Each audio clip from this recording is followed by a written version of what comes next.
Widespread rain and isolated thunderstorms to impact much of Queensland and northern New South Wales this week. So taking a look at what's happening right now, we can see widespread rain extending from Cooktown all the way down to around the rocky Yeppoon area, with patchy rain and isolated thunderstorms in here.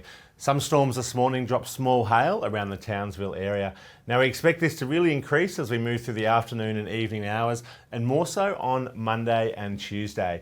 And that's thanks to an upper level low pressure system. So we can see here, a bit of a swirl here in the animation loop in southwest Queensland. And this is an upper low. And as that moves further to the east and northeast, it's combining with moist onshore flow coming in off the Coral Sea to produce showers and thunderstorms, as you can see here in the last few hours in this white and green patches blowing up. Now this will continue to increase as we move through today and tomorrow, and that's going to produce widespread rain, isolated thunderstorms, but also a possible flash and riverine flood risk as well. Though minimal, there is the risk there.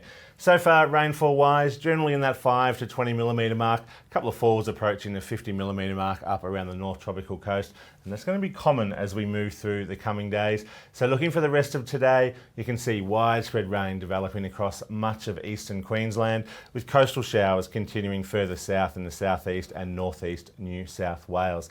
Then, as we move into Monday and that upper low moves further eastwards into more moisture, so let's see that widespread rainfall now focusing around the Capricornia, Central Coast, and even into the Wide Bay and extending inland on Monday. Now this is just one scenario. We do have some models have the rain further north, further south or offshore, but all have widespread rainfall across much of eastern and southeastern Queensland from today right through until Wednesday period. So that's tomorrow. Then as we move into the Tuesday, you'll see the focus may shift a little bit further south, but continuing to see this period of onshore flow and widespread rainfall between about Mackay and Brisbane, with showers and isolated thunderstorms extending inland to the southern inland areas as we get through Tuesday, and even into Wednesday we'll start to see that rain slowly contract further southwards and may start moving offshore, though some guidance does have that rain lingering in southeast Queensland on Wednesday. So what's that all mean total rainfall wise? We're likely to see widespread 25 to 50 millimetres, extending from pretty much Cairns all the way down to southeast Queensland. Now, where this low or trough does stall, or if it does somewhere along this coastline, particularly on Monday and Tuesday, that's where we could see even heavier falls up around that 100, 150, and possibly even higher than that. And that means if you are under these areas of these heavier falls, we could see not only flash flooding, but maybe even some minor riverine flooding as well. So if you are out and about through any parts of Queensland, please make sure you stay up to date with the latest forecast and warnings.